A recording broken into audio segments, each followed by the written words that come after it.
Hello, hello, hello. Welcome to another edition of Well Beyond the Arc. I'm Manoli, And I'm Montana. and we are reunited, and it feels so good. We're back after a couple week hiatus. We are live today if you guys are watching us on YouTube. Glad you're with us, and we'll be talking about all things NBA basketball here for the next 60 minutes or so. Glad to be back with you, Montana. How you been? Pretty good. How about you? I'm good. I got my championship ring from my nuptials a couple weeks back. They let me back into the country after our honeymoon. We're good to go now. But the one thing we were doing, we're watching the games every night. There's been some great games. Um, let's just jump right into it. We're right in the midst of the NBA Finals between the Boston Celtics and the Golden State Warriors, and been a first interesting couple of games so far. Celtics took game one at Chase Center by a score of 120 to 108, taking a 1-0 lead in the series with some unexpected hot shooting in the fourth quarter, with Boston outscored Golden State 40 to 16 to take that, and hitting their first seven threes of the fourth quarter. And Golden State looked shell shocked, but to their credit, they came back in game two. And the score was not as close as that game was in the second half, as the Warriors beat the Celtics 107 to 88 to even up the series 1-1. Now the series shifts back to Boston, Montana, game three, and we got a series that, I guess, from here on out, who do you got going in game three, and who do you have taking the series? So I've got the Warriors winning this, and I really don't think it's going to be a hey, let's see if we get to a game seven. There's not going to be a game seven. The Celtics. I'm not going to say they got lucky because they definitely outplayed the Warriors in that first game, in that second half, especially in the fourth. But they're not going to beat the Warriors like that again. Draymond got on and made his comments after and did his thing. He likes to talk pretty quickly after the game, which is normal, but he talks a little more than most sometimes. So, he made his comments, this and that. But I just think this Warriors team outmatches the Celtics in a lot of areas that win you games and a lot of areas that specifically win you titles. So, I've got the Warriors handling business and winning in five. The Celtics had their one win and it was great. Good for them. Not a Celtics guy, Lakers fan right here. I'd hate to see them get number 18. That would take some time, but I definitely have the Warriors winning even without that. I just have them outmatching the Celtics team. I'm a little surprised the Celtics are even here. I had Bucks or Heat I had about three or four other teams before I even had the Celtics in the finals. So congratulations to them for making it this far. But I've got it going in five. This Warriors team is prepared. They've been prepared. They've been prepared for the last about 8 years. So I definitely think they'll pull it off in five. What about you? So before I give you my take, you have the Warriors taking game three and the Warriors in five, correct? Yes. Okay. Um, Look, I guess I'll start with my game three prediction. I do think the Warriors are going to take game three. My gut tells me the Warriors are going to win the series. I have it going. Selfishly, I hope this goes 7 games, because that first game was pretty fun to watch. That first half of game two was pretty fun to watch. Second half of game two, I don't know. I could have been washing my hair. I could have been, doing laundry. I could have been doing, washing my car, doing something else other than watching that game, because it was boring as hell. But other than the Jordan Poole party in the end of the third quarter, we hit that half court shot to end the quarter there. But I look, I got the Warriors in game three. I do think that if I had to put money on it, I would say the Warriors take the series. However, I'm not down on Boston. If going back a few weeks, I kept saying that I expected the Celtics to go far in the playoffs. I didn't expect them to make the finals. I thought the conference finals were within the possibility, or at least second round, like that. But the Celtics team, give them credit. Yeah, they ran into some teams with some injury problems, but you can only play who's on your schedule. And give them credit. They beat the Nets in four, which everybody was saying, including myself, and I think you might have said it as well, that our favorite series to watch, the best series to watch, was going to be that Nets Celtics series, right? Celtics swept them. I don't think anybody saw that coming.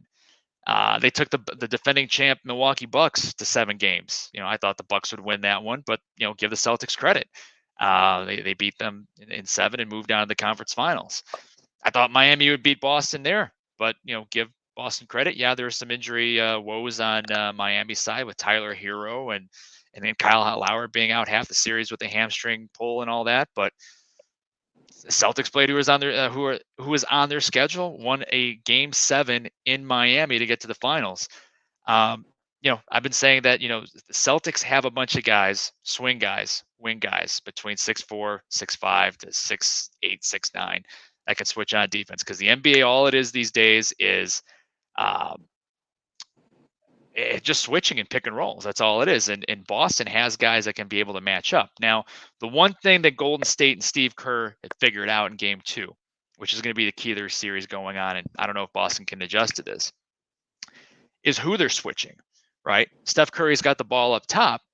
And if Golden State goes small, Al Horford has to guard Draymond Green. And what is Draymond Green going to do? He's going to pull him out. He's going to set that pick on Steph Curry's man.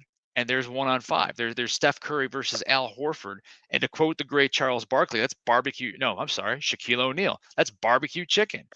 Steph Curry against Al Horford all day long. And you saw it in game 2. I want to say that the Celtics, I'm going to give the Celtics more credit than most people are. But ultimately, I do have Golden State winning the series, especially after what I saw after game 2.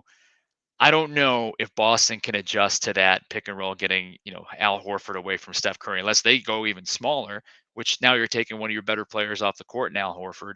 I don't know if that's the answer, but I don't know. That's just how I feel about how the series is going to go. And I mean, again, credit to that Celtics team. I think that before the playoffs, nobody had them making the finals, I don't think. I mean, maybe towards the end of the season when they really started making a push, it could be a little more viewed as a possibility they'd make it at least to the conference finals. But the finals, especially going through those teams they played, I didn't have them doing it until they were doing it. When I saw them sweep the Nets, I was like, they might be the real deal. Even though that Nets was that low seed, you're not going to just sweep a team with KD and Kyrie easy. You have to be a team that is tough to beat. So honestly, I think that the Celtics proved their worth early in the playoffs, and they just kept on proving it and going through these teams. And there were injuries. I will say there were some injuries on some of these opposing teams, but they still went through all of these well-stacked, well-created teams, these teams that are really, really, really, really deep. A lot of these Eastern Conference teams are incredibly deep, that they have so much depth. So even if their best players were out, this Celtics team was playing the players that have to fill their spots. So, Yeah. respect to them, they made it this far. And I think I think every game from now until the end of the series will be close. I think that even though I have the Warriors winning it, yeah, they dropped one, but they'll win the next 3 and then win it in 5. I still have each game being 10 or under in points. Yeah. Obviously, game 2 was a little farther apart, and game 1 was as well, but on the other side. But I just think that these are two teams that love to compete and are great. And the Celtics team, has some great depth, and they've got some of the best young players in the league with Tatum. Tatum is great. Brown is great. And then you've got these well-versed vets. You have Marcus Smart, you have the defensive player of the year on your side. A guard winning that is not a super common occurrence. So you have a player that puts his heart out there and puts everything out there every night. And then you have Horford, who had a great game 1. Everyone, all those memes going around the internet, all these things, they were just, it was filled. All these pages were just full of Horford, and who would have thought? I don't think that's a common occurrence. So, Of all people. Yeah, really, of all people. But 6 I think, threes. yeah, he was on fire, and the only part of the Warriors team that I kind of see being a detriment is they're a team that can either be extremely hot or extremely cold, and part of Yeah. that has to do with Klay. Klay, in my opinion, has not fully gotten back the role that he had before. And I mean, the injury he had, some players never come back from that fully. So the fact that he's out there and he's on a team that is playing for a championship, his first not even full season back in the NBA, is an impressive feat in and of itself. But I Yeah. think that we've seen him be extremely cold, and Klay is going to get fed the ball. So even if he's cold, he's more than likely still going to get fed the ball. So we've seen, and it's not just him. I'm not going to put all the blame on him, but I've seen them get really, really cold like they did in game one. And that's the one thing that this Boston team will take that and run.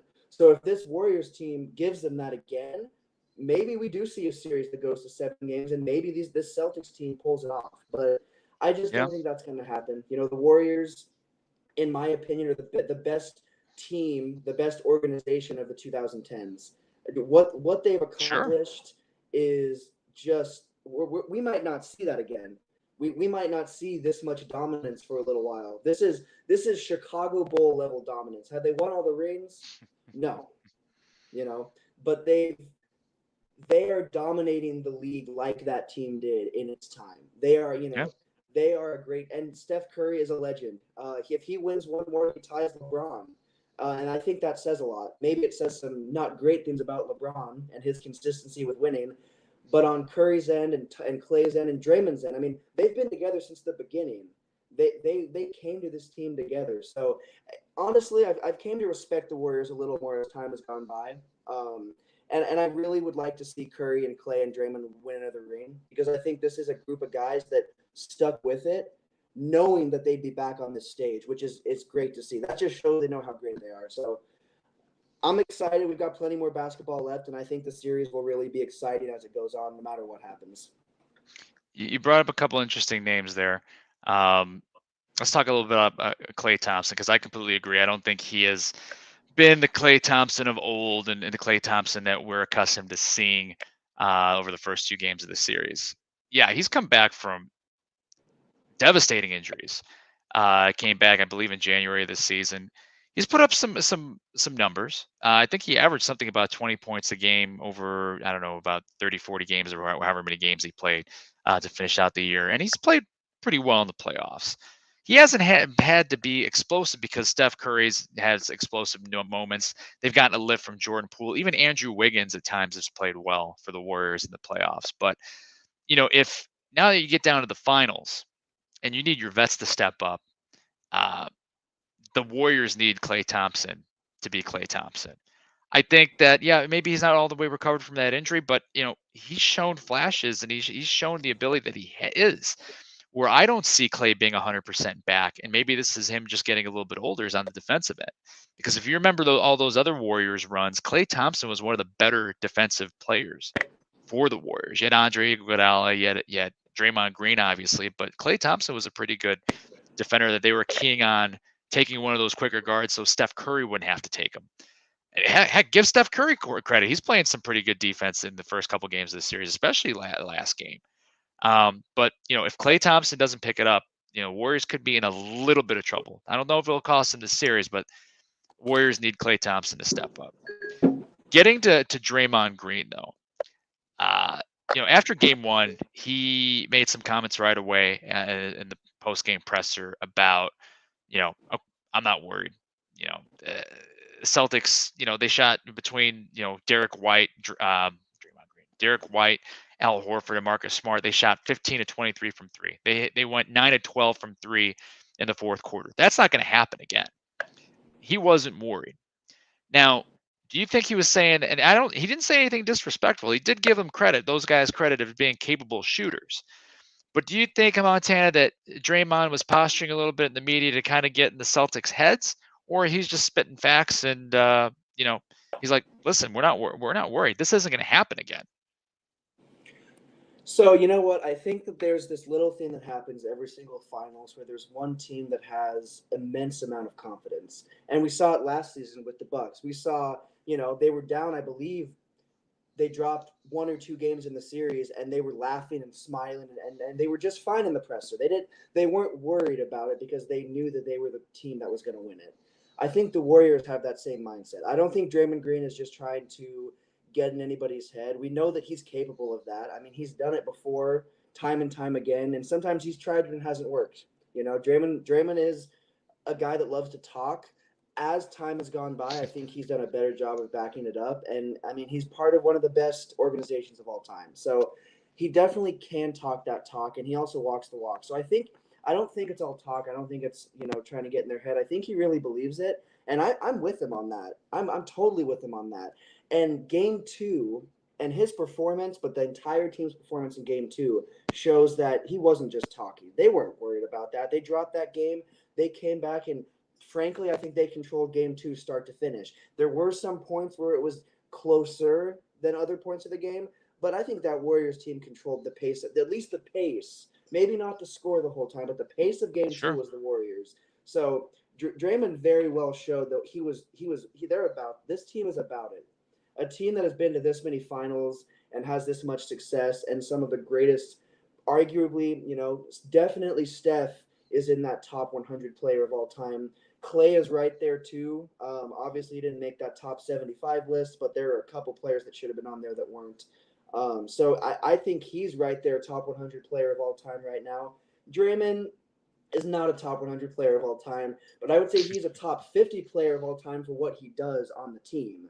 His role, I would say he's a top 50 player for what his role is, but definitely not top 50 all time. But they've got legends, they've got Yeah. experience, and they have final experience. So, and then you throw in a player like Poole, who is having one of the best seasons we've seen from a player that came from where he came from in a minute. He's exploded onto the NBA scene, and I think he'll be a force to reckon with for the rest of his career, whether that's with the Warriors or whoever else. So, Yeah. honestly, I mean, this Warriors team to me is one of the better teams we've seen in this final spot within the last 5 years. I mean, since 2018, so even less than, I mean, since they left, I think this is the best finals team we've seen. Put them up against this team up against the Bucks last season, I have it being 4 games. Put this team up against the Heat, 4 games. Put this team up against the Lakers in the bubble in the Western Conference Finals. Lakers don't have a chance.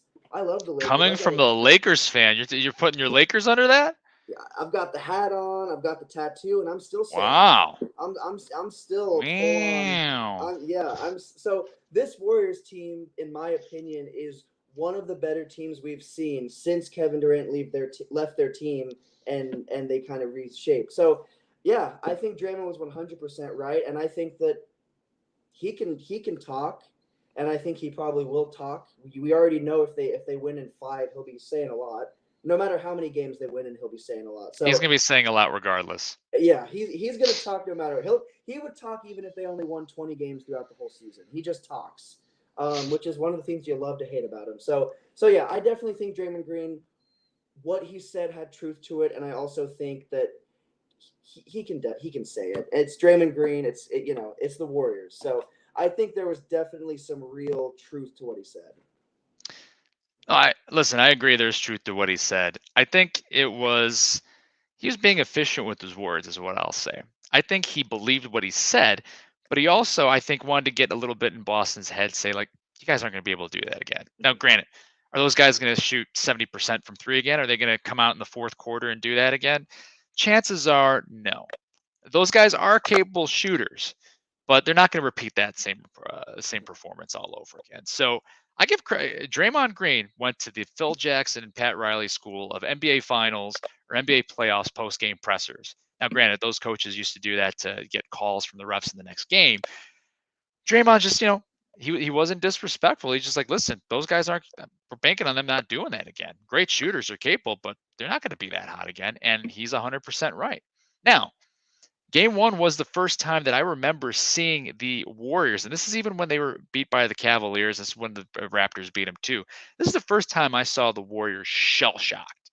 Granted, it was 1 quarter of 1 game, but I'm like, wow, okay, Boston has their attention. And I think Draymond Green also put some sort of rallying cry out to his team and say, listen, we got to be much better defensively, which is 100% correct. Got to be more physical with these guys, 100% correct. And I think he came out and set the tone. I mean, he came out emotionally in the first few minutes. I mean, picked up a tech in the first few minutes. And then I believe it was the second quarter or whatnot. He got in that he got tangled up with Jaylen Brown, little extended kick where everybody was calling for a second technical. Why didn't Draymond Green get thrown out of the game? Guys, that's not a technical. That's not a technical foul. The only argument I see made for that to be a technical and for him to be thrown out of the game is because the NBA has gotten so soft that they would call that a technical foul to try to control the game in the regular season. They'd probably call that as a technical foul in earlier rounds of the playoffs. but that's not a true technical foul. They're protecting the stars to stay in. People are tuning into the NBA Finals to see the stars play, to see the best teams play. They're not. No offense to these guys that I'm about to mention here, but they're not, tuning in to see Juan Toscano Anderson take on Damian Lee. I'm sorry, they're just not. God bless those guys, but that's not who the fans are turning in to see. And I think the rest did a good job of, even though I don't like where this is going, but selective officiating, if you will. That was nothing. They got tangled up. Move on. Let's go on to the next play. Now, what was interesting in game 2, the first half, it score at halftime was it was a 2-point ball game, and then Golden State came out in the third quarter and punched Boston in the mouth repeatedly. And Draymond Green is the type of guy that you want to have on your team. You hate to play against, and we put him on our all PES team. By the way, we need to come up with an all PES team at the end of the season. We need a first, second, third. We'll rank that later on. But Draymond Green, type of guy you want to play with you, not against, right? Not only he does the dirty things to win ball games, he does whatever it takes to win. I respect the hell out of that. Now, do I like the guy? That's a different story, but I respect the hell out of him for doing whatever he has to do to win a game. Whether it's, go down and play, D up the toughest guy on the other team, scrum up and get boards against some of the big boys.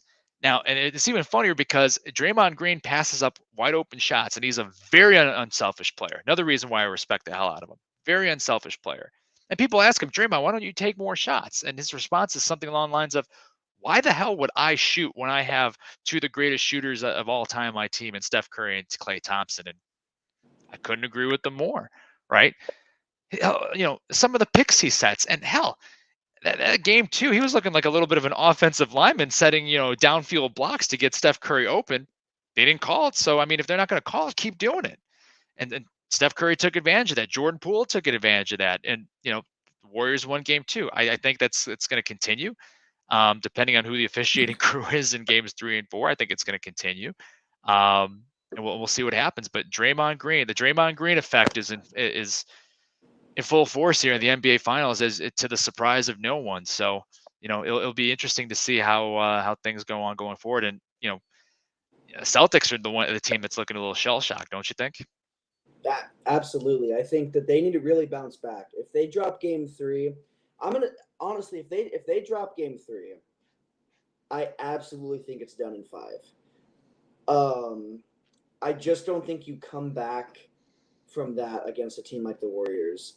But if they can win game 3, we may still have a series that goes to potentially a game 7. The NBA loves game 7. It's good for the pockets for so those guys really, game 7s are where it's at. Some of the most watched sporting events are game 7. So the league would love to see a game 7, and some of those officials might also be in on that too. So officiating can be interesting. I will say playoff time, they kind of let them get away with a little bit more, but it's still way less than what I think it should be, because there's a lot of calls that throughout these playoffs, I think we can agree that shouldn't have been called, but they've also let some things go as well. So it depends on the crew. As you'd mentioned, it really depends on who's officiating the games. There's a certain player that's out now, Chris Paul. So there's some he can be happy he's out, because there's some officials that'll really give him, a hard time. Paging Scott Foster, your table is ready. Scott Foster, your table is ready. Yeah, absolutely. That would be the name I was thinking of. So there's definitely, a thing with that. But I think it'll be a good series. I think regardless of who wins, we'll see a really exciting series. And going forward, I think both of these teams will see in this spotlight, for the next few seasons. I think the Celtics team is really making this push to be a team that's contending now. I don't think we could have called them a contender until now. I don't think they were. Even with Kyrie Irving, they weren't a contender. I really don't see them as a contender, more of a pretender. We talked about, I think it was our first episode, Bulls, pretender, contender. I think that's what we could talk about with the Celtics team until now. But I think going forward after this season, I don't think it was a fluke. They remind me a lot of that Heat team from the bubble that, I wouldn't say they shocked people, but they surprised people. And then since they've been a really, really strong force. So I think that this Celtics team has arrived, and I think we'll see them at least in the conference finals the next few seasons. But I'm really, really hoping they don't pull it off this season. I just don't want them to get number 18. That would be a little bit different. I'd much rather see the Warriors get another one than the Celtics at this point. But it doesn't hurt that KD is not on the team anymore either. So there's also Yeah. that. But it'll be interesting. It'll be close and a hard fought series no matter who pulls it off. Yeah, I mean, we'll just keep watching the post-game press conferences. We'll just hear, Draymond Green subliminally message Kevin Durant and see how we can get him under his skin and have that Twitter war going on. And, Kevin Durant has all the time in the world to tweet back. I mean, Draymond Green's a little busy with the finals, but it's going to be interesting to see what type of other shots he takes at KD. I can't be remiss. I'll be remiss if I don't mention this little trash talk line that was just epic. I don't know if you saw it during game 2. It came out. I didn't realize it happened during the game, but after the fact, someone caught the video and between Draymond Green and Boston's Grant Williams. And Draymond Green just went at the kid from Boston. He's like, "You ain't me. You ain't me. You want to be me, but you ain't me." And Al Horford just sitting there like, Either he's literally doesn't really care, or he's just like, okay, whatever. Just wait until he's done talking. But yeah, Draymond Green's the type of guy doing the dirty work. It'll be interesting to see how the rest of the series pans out. I think Warriors take game 3. I can completely see Boston turning around in game 4, and maybe the Warriors taking the foot off the gas a little bit. But after that, I think the Warriors will close it out. I'd have them in 6. Selfishly, I want the series to go to 7, but we'll see what happens. Well, after a 3-week hiatus, Montana, and I know you've been chomping at the bit to get back at this, we have a whole brand new installment of NBA Player Or. I know you've been missing this the last few weeks, buddy, but you ready to go? Absolutely, I have been missing. I'm ready to see if I can get that streak started again. 5 in a row. That's the goal. Let's see what we can do. All right. Well, those of you that are joining us for the first time, welcome. Regular listeners, viewers of Well Beyond the Arc know how the game is played, but for the first timers, we'll explain it here. Every week, I give Montana 5 names, and Montana has to tell me whether or not those names I give them are the name of an NBA player, past or present, or someone else from another profession. You'll never know what I come up with every week, and Montana this week is no different. And going for, running, I think you are 18 of 25 and correctly answering, whether or not that person is an NBA player or somebody else. So this week, I don't know how much of a soccer fan you are, Montana, especially when it comes to the international game, but this week is NBA player or football, and when I say football, FUTBOL, soccer manager. Oh, okay. I might be getting my first 0 for 5 today. I'm not sure. I'm not super confident. I'm not even going to pretend like I am. So who knows? Maybe I'll be lucky. We'll see. Don't lose that confidence. All right, look, it's a game of chance. You got a 50-50 shot every time.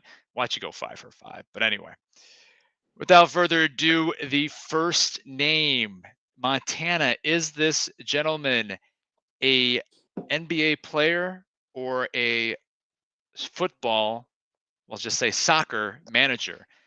The name is Michael Knighton.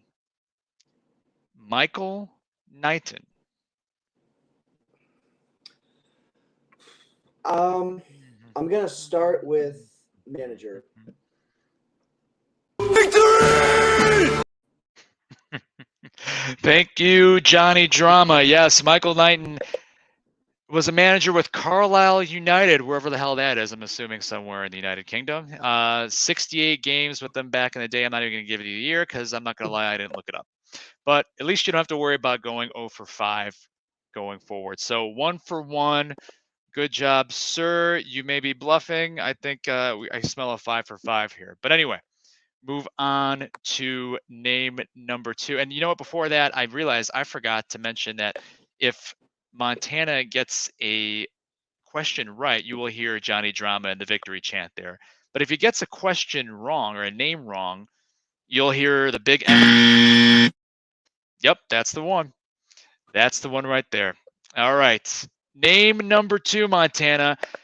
NBA player or soccer manager. The name is Jan van Brendakoff.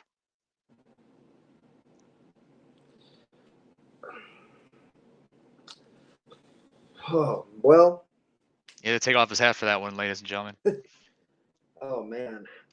I'm going to switch it up and go with NBA player. Victory! Yes. Jan van Brendakoff averaged 6.2 points per game in 598 games, mostly with the New York, New Jersey Nets from 1975 to 1983. Well done, sir. I thought that was going to be the toughest one, but you nailed it. I got to give you credit where credit's due. All right. Name number 3. Is this gentleman an NBA player or soccer manager? The name is James Bailey. James Bailey. To me, that sounds like a manager's name. I'm gonna go back over to soccer manager.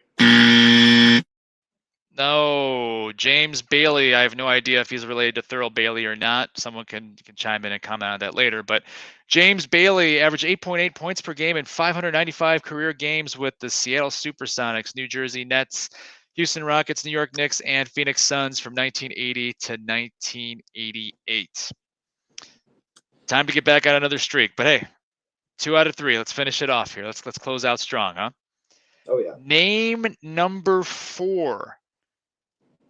Is this person an NBA player or soccer manager? The name is Peter John Ramos. Peter John Ramos. Or Ramos, excuse me. I'm going to switch back over and say NBA player. Victory! And that switch is a good move there. Peter John Ramos played, and this is probably the meanest one of all the ones I've come up with. He played in 6 games in 2005 with the Washington Wizards, averaging a robust 1.8 points per game and 0.7 rebounds per game. I don't know how you get 0.7 of a rebound, but he did it. Native of Puerto Rico, but yes, you got it correct. 3 out of 4. Let's see if you can close out with a 4 for 5 here. The 5th and final name. Is this an NBA player or soccer manager? The name is David Wood. David Wood. I'm gonna stick with NBA player. Victory! Well done. David Wood played in 412 career games from 1988 to 1997, averaging 3.9 points per game, close to the 3.4 points per game guys that I usually find. Number of teams, he played for almost every team. I'm not going to list them all off there, but from 1988 to 1997, like I said. So, well done. 4 out of 5, bringing your running total to 22 out of 30 in NBA player or. And sending me back to the drawing board in the showers to figure out a way to stump you. I think we'll have to do 90 Day Fiance characters or something next. I don't know what I'm going to do to stump you, but yeah, I would not get that one. I didn't think I was going to get this one either. I was just lucky tonight. I don't know. See, and that's why you never know how it's going to go in NBA player R, and that's why you got to tune in every week. Absolutely. Well, we will pause here for a quick word from the Yankee and the Brit. What's up, everybody? It's your boy Jay from Yankee and the Brit telling you to come over and check out our shows. The Yankee and the Brit Sports Talk, Well Beyond the Arc, the Markout Podcast, Flagrant and Foul, Real Talk with Jay, and MMA Underground Weekly at YouTube/The Yankee and the Brit. Deuces. Thanks, Jay. All right. Well, there's been other news in the NBA over the past couple of days here. Not just the NBA Finals. Obviously, that's the top story. But the Utah Jazz are unexpectedly looking for a new coach. Their coach, Quinn Snyder, resigned after 8 seasons in Utah, posting a 372 and 264 record. One of the more winning coaches in Jazz history. Obviously, Jerry Sloan, the winningest coach there. But bit of a shock that's left Jazz star Damian, I forgot his first name all of a sudden. Donovan Mitchell. Thank you. Brain Ooh. fart there. Excuse me. Donovan Mitchell, a little shell shocked and, obviously upset that his coach is gone. But Montana, how do you take this news about Quinn Snyder resigning from the Jazz, and what do you think that means next for that franchise? So to be honest with you, I'm not super shocked. Even back right after they announced the firing of Vogel, there was immediately, I think within the next 4 hours, Quinn Snyder was rumored to be someone that they were already looking at. And they apparently did give him an interview. This was released, I believe, maybe not last week. There was just word that they had been in talks that didn't go anywhere. Not super upset that we didn't get him. I think he's a fine coach, but to me, he's a regular season coach. He can get it done in the regular season. He can win games. He can have winning seasons. He can finish top 5. Put him in the playoffs, and he's a lost puppy. I mean, he doesn't. You put him in the playoffs, and every time I've seen him in the playoffs, no matter if they're first round or last round, it doesn't look like he knows what is going on. Even when they go to the sidelines, it just doesn't seem like he's a very in tune head coach when it comes to the postseason. Again, they've posted good, pretty good winning seasons, and they've gone pretty far in the playoffs, and they've been talked about as a potential contender. In my opinion, they've never been a potential contender, but they've been talked about like that multiple times. So I'm not super shocked. I think that this was coming. I think that this team, especially when you have a former player such as Dwayne Wade involved in your organization, upstairs, you're going to want to make moves to win. A former champion and NBA legend like Dwayne Wade does not want to be attached to a franchise that is making the playoffs but getting swept or winning one game or making it through one series. So I think that this was coming on all ends. I think that people are saying they're shocked, but if you were paying it, like a lot of these fans, I kind of went and looked through some stuff and some articles about this and just kind of to figure more out. And I actually came across I don't know how I came across this, but I came across a Reddit page, which is not the place to do research at, but I came across a Reddit page on this. Randomly. Teacher, my sources are wikipedia.com, Twitter, and Reddit. Yes. Exactly. Those are right. That's where I get all my stuff from. That's the place to go. But no, there were a lot of fans. It was like a Jazz fan Reddit, and on that, a lot of people were saying, saw this coming, all this stuff, saw this coming, like from a mind. So I really, really, really think that this was not something that was a blindside move. I think that it was a blindside move to the entire NBA. But I think a lot of the fans are ready to see a change, and that might mean getting a coach that can get it done in the postseason too. I don't know who that will be. There's obviously some head coaching candidates out there. I wouldn't be shocked if we see Mark Jackson, I think, is going to end up on a team.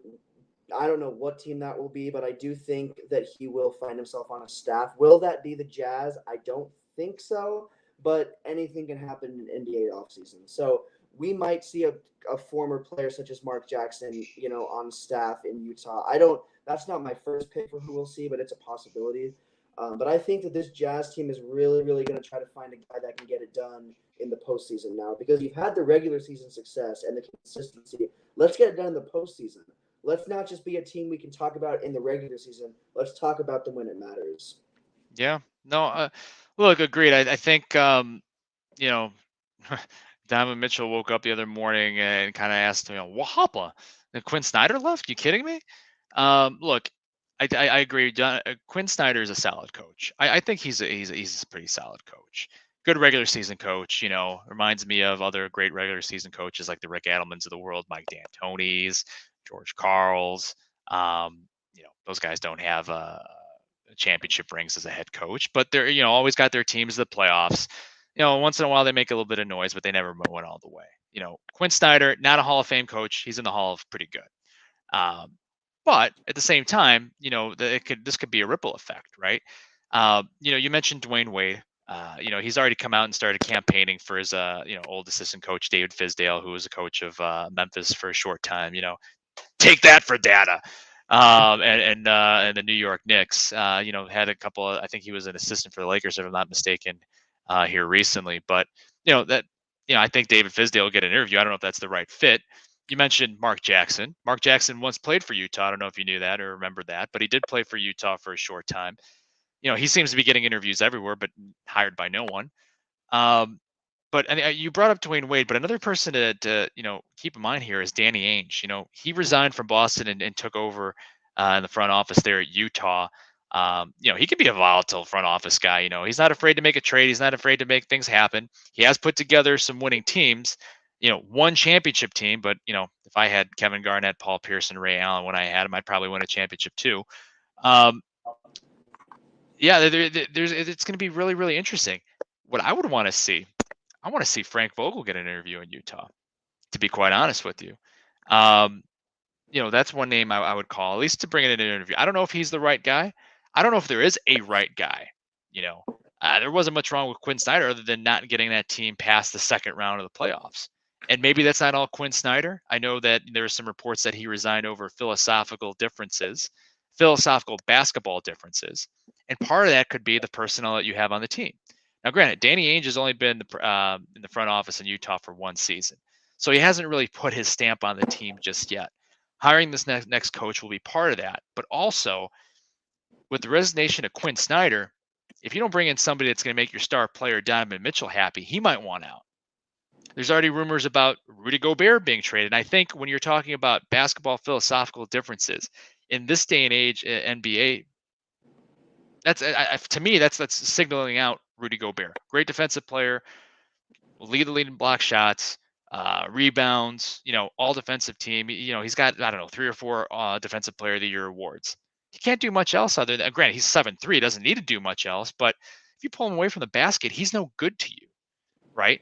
So I think Utah's trying to get to a point where, modern NBA get a stretch 5, if you will, someone that can be inside and out, and that might have been, and I don't know for sure, I'm just speculating here, but that might have been part of why Quinn Snyder resigned. Maybe, the front office didn't want to move these guys, and heck, it's going to be a hard task to trade a $42 million annual salary of Rudy Gobert somewhere, but Utah's got two options at this point, in my opinion.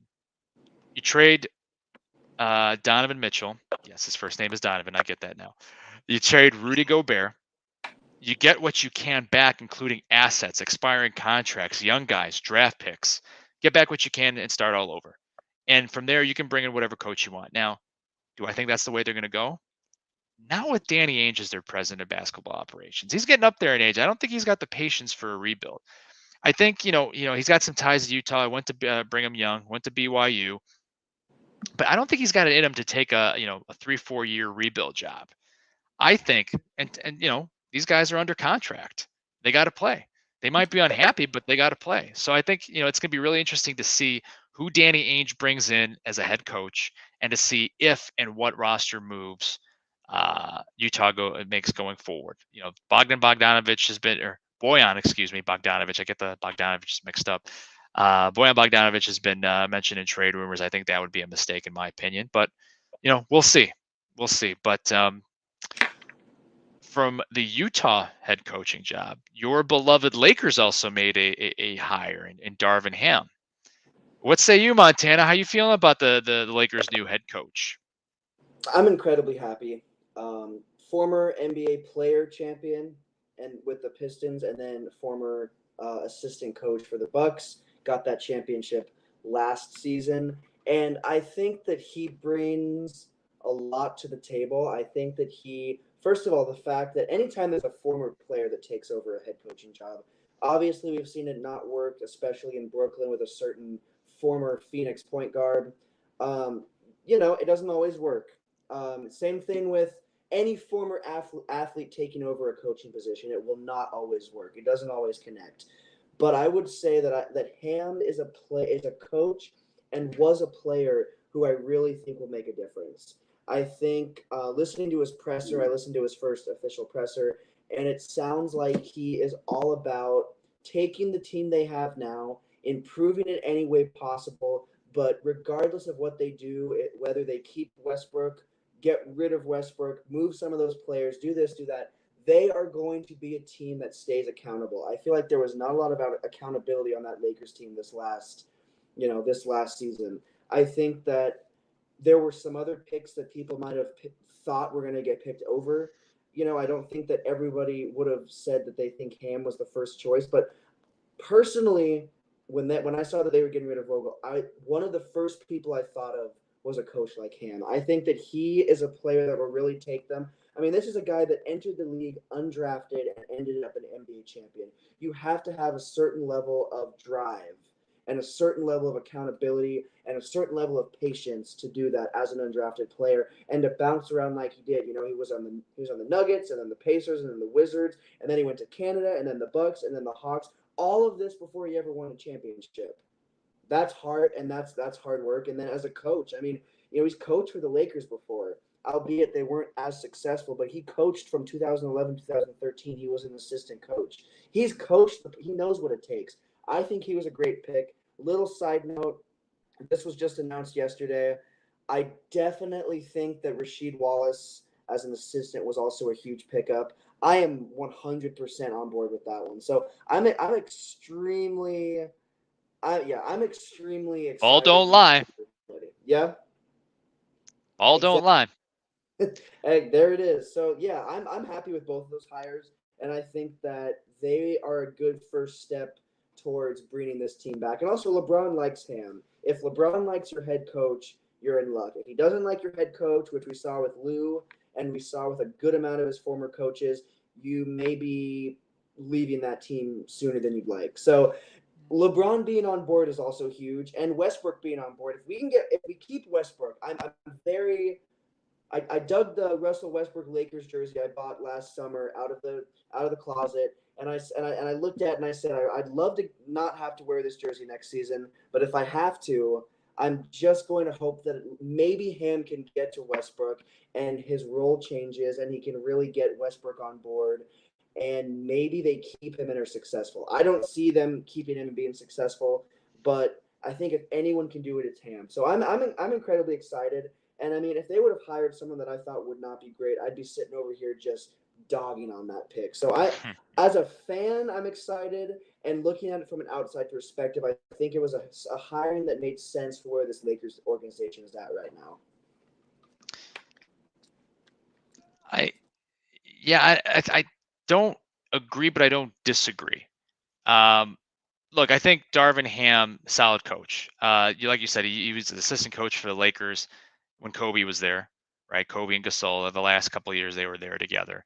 Won a championship as an assistant coach with the Milwaukee Bucks. Milwaukee won the championship last year despite Mike Budenholzer. Thank you, Giannis Antetokounmpo and Chris Middleton and Bobby Portis, those guys. Look, I think Darvin Ham is a solid pick. I think he's a solid pick. Tough guy. I didn't know he got shot in the face as a kid. If you got shot in the face and you survive, that's got to take some sort of toughness, and short memory, I hope. I think a lot of the points I agree with that you made. And I thought that LeBron did like Ty Lue. Ty Lue took over for David Blatt in Cleveland. I think LeBron liked anybody other than David Blatt, so that's probably why I like Ty Lue. But I think LeBron, I agree that he has to like the head coach, but the head coach has to make LeBron James accountable as well, because that's important for the rest of the team as well. Darvin Ham, I agree, needs to get something out of Westbrook. I don't know if the Lakers can trade Westbrook. There's rumors that he's heading off to the Milwaukee Bucks. Jay's gonna have a heart attack if that happens, and I wouldn't blame him one bit. But I don't think that there's a trade partner for Westbrook. I think Darvin Ham can get to him as a former player. I think that the current players are going to respect a former player as head coach. He's defensive minded. The one thing that's going to be interesting is going to be offense. And with the Lakers in general is going to be their health. Can Anthony Davis stay healthy? Can LeBron be healthy for a whole season? Who are the Lakers going to put around those guys? Are they going to make any moves? I mean, it's going to be interesting to see. But one thing that Darvin Ham said is, he is a believer in running the hammer play. And, I'm not going to go through the whole play, what that means. So basically, it's a play that teams like the Spurs used to use, and, the Milwaukee Bucks use it. Golden State uses it a little bit. Any of those coaches that played under Greg Popovich use it. It's basically post players setting a pick to get shooters open. And that's why you have those shooters open in the corners and things like that. LeBron has never really been a fan of that play. At least that's what's been reported.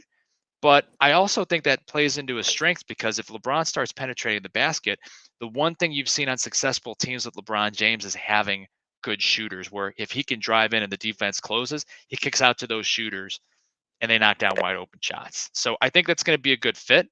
Overall, solid pick. You know, of all the head coaches out there, you talk about the Mark Jacksons of the world. Mike D'Antoni seems to get an interview with everybody. He's already coached the Lakers, so that wasn't going to happen. Quinn Snyder would have been an interesting name to the Lakers, but he's under contract with Utah. Utah can technically block him from going anywhere, even though he resigned, because he is still under contract unless they buy out his contract. But the Lakers have already hired Darvin Ham. It's not going to be Quinn Snyder. I mean, who else is out there that excites you as a Lakers fan? I mean, Kenny Atkinson, solid coach, but does he really excite you? Not really. Overall, solid pick, Darvin Ham. I mean, personally, I'd like him to go see with Ted Lasso. I'm in the middle of watching Ted Lasso seasons on Apple TV, so he seems to be a pretty solid, inspirational coach. Not for the X's of O's, but hell, it would have been Hollywood as hell. That would have been interesting to see. So, we'll go from there. Who knows? In Montana, this time next week, we might have another head coaching spot to fill. Charlotte Hornets reportedly have narrowed it down to Mike D'Antoni and the aforementioned Kenny Atkinson. Real quick, Montana, are those two guys, who do you prefer? If I'm the Hornets, I'm taking Mike. I think he's always been a very offensive heavy coach who has a certain set plan in his mind and it hasn't changed that much. He has kept a very similar plan his entire career, which is pretty common. Most coaches will stay pretty true to like what they believe in the whole time, but a lot of coaches will grow and evolve, and he really hasn't. He's kept the same general idea from what I can tell for each team he's coached for. And in my opinion, it hasn't worked the greatest.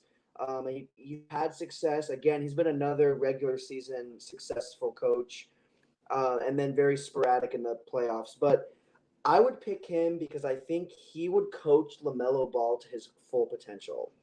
There is something about that connection and the way he runs his teams and his general idea that I think would elevate. LaMelo's already a rising star. I think it would elevate him to one of the top players in the league. I really do. There's just something there that I think would click. And I think the players they have now on their team, I think would be coached very well by D'Antoni. So I think that I would pick him personally. What about you? I agree. I think Mike D'Antoni would be of those two guys. Well, to answer my own question, I think of those two guys, Mike D'Antoni, I think is the better fit.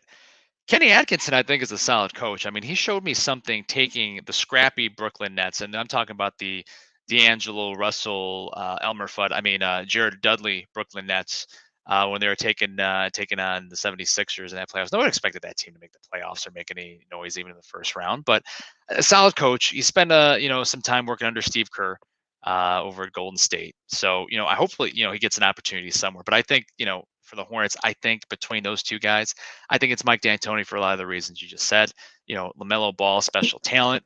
The way he'd be able to push the ball up, and with the current personnel on the Hornets, they got a bunch of guys, guards. You got Scary Terry Rozier. Miles Bridges would be interesting, and to see how maybe he'd play the Sean Marion matrix role.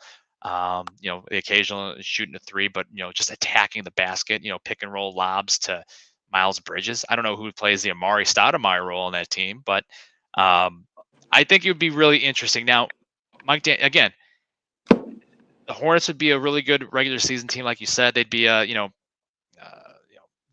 the thick of it in the Eastern Conference, but Michael Jordan is the owner of the Charlotte Hornets. He wants to win championships. Is Mike D'Antoni going to bring you a championship? I don't think so, but time will tell. I'll end the conversation with one last piece. We talked about all these coaching candidacies, and the name that just popped up in my head that I've always seen on sidelines is Sam Cassell. He's currently assistant under Doc Rivers, and you never hear him get mentioned in some of these interviews, right? Guys won a couple rings with the Rockets, won a ring with the Boston Celtics under coached by Doc Rivers. guys played point guard. A lot of point guards make great head coaches. I'm just curious, can we get ET an interview with somewhere? I'm not saying he's going to be a fit somewhere, but man, the alien Sam Cassell, he's always talking. I want to hear him in post-game interviews. I want to hear him in those like in between quarter timeouts. I think that'd be entertaining as hell. And I think he would bring something to a team. But just curious, we'll see. Maybe, we'll get Sam Cassell an interview here, and you can, hire Montana and I as your agents. We'll take even less than the going rate here. We'll get a piece of that paycheck. So anyway, that wraps up another episode of Well Beyond the Arc. We're glad and happy that you've joined us. Just a reminder, we are part of the Yankee and the Brit Sports Network. Be sure to check out the other podcasts on the Yankee and the Brit Sports page. Go to YouTube, hit up on my Facebook. And these aren't Well Beyond the Arc isn't our only project. Montana, you have another podcast that you work on. Yes, so I do. It's called The Connor and Heffernan Show. We are just kind of a little all over the place. We cover Major League Baseball, hockey, basketball, football. We do a little bit of everything. We're currently taking a little bit of a break and maybe reshaping how we do things, but you can find our first 6 episodes on Spotify and Amazon Music and Podbean under The Connor and Heffernan Show. And then we may be making some changes and switching up what we're doing, but you'll be able to find us maybe more places hopefully soon. Nice. And I have a blog that I've started. It seems like a couple months ago, but it's been 7 or 8 months. thesportspageblog.com. You can visit thesportspageblog.com. Also post to Facebook, Instagram, and Twitter. Most of the topics are basketball related, but I like to write about a bunch of different random sports topics, whatever I feel like that day or that week. So be sure to check that out. Did put a piece on Draymond Green just a couple of days ago, so won't want to miss that. Well, that wraps up another edition of Well Beyond the Arc. And, my final closing statements are going to be to NBA Commissioner Adam Silver. He came out and said that, there aren't any plans to expand to Seattle and Las Vegas, to which I say, liar. Get a team back in Seattle already. We know what's going to happen in 2024 after the TV contract gets out there. The people of Seattle need their Supersonics back. We need to get Gary Payton and Sean Kemp's jerseys raised to the rafters there. Commissioner Silver, make it happen. Do the right thing. See you guys.